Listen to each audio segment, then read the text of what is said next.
Metropolitans in a season that couldn't get any more off the wall of things I could not predict. Eddie Rosario is now going to be in the Mets organization.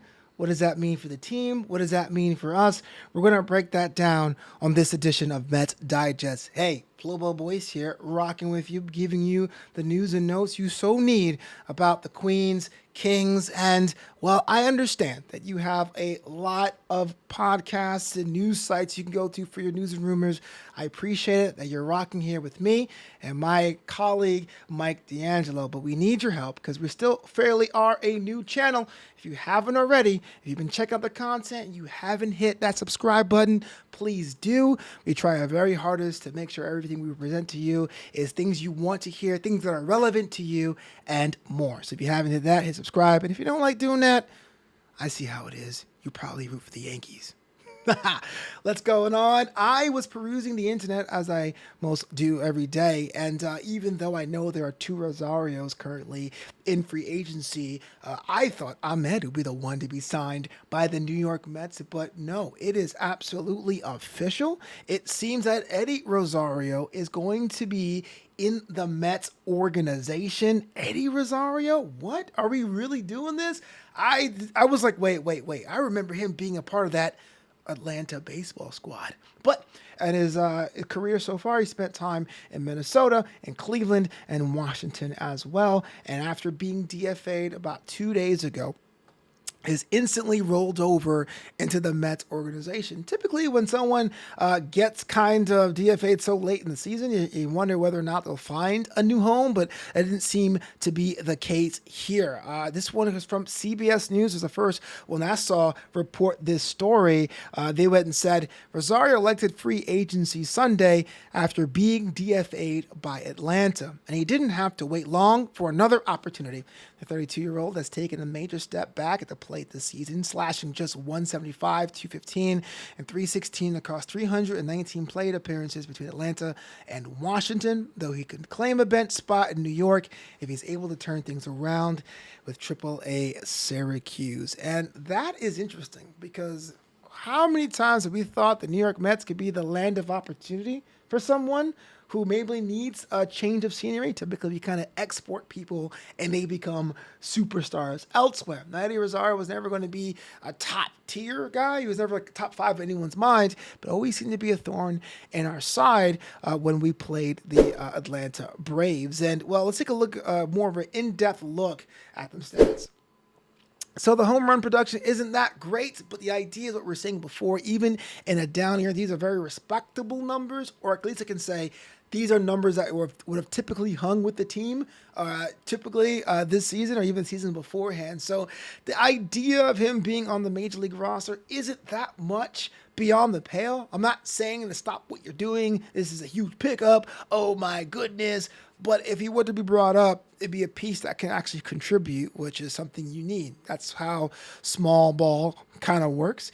But the thing that gives me a little bit of pause, if you look at the bottom right of your screen there, yeah, he's entering his age 33 season. I'm not trying to say the man is slow. He's way more athletic than I'll ever be. But you wonder what is the short or long-term plans if there ever was one, right? Because I feel like it's kind of this gamble on youth, but then it's kind of some veteran presence in the organization. I guess for me as a fan, knowing that David Stearns has been here a full year, I'm trying to figure out what the identity of the team is going to be moving forward, the kind of pickups we get, the kind of system we get. Like, you know, when someone gets signed to the Dodgers, you go, okay, I see what they're doing. To me, it does seem kind of helter-skelter. Laura Albanese, who reports on the Mets for New York Newsday, also had this to say on the situation. It says, sources confirm Eddie Rosario signed a AAA deal to report to Syracuse. 10-year veteran outfielder has hit 175 91 games, but slashed 255, 305, and 450 in 2023. That's the full year stat line for Mr. Rosario as well. So, again, not so much a head-scratcher, but we understand that there's someone that has value, but the things that's giving me a bit pause is, one, Can we make someone repackage them, much like how other teams do our own talent?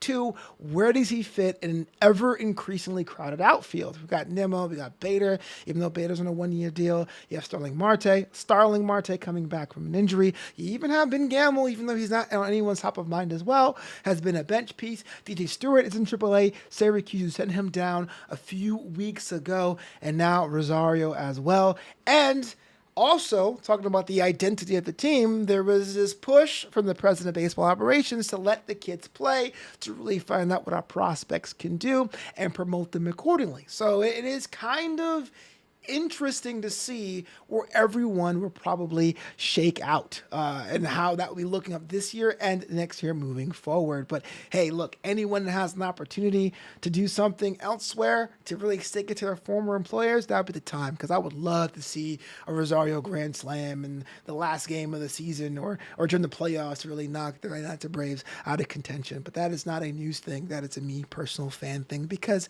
hey, rivals make baseball fun.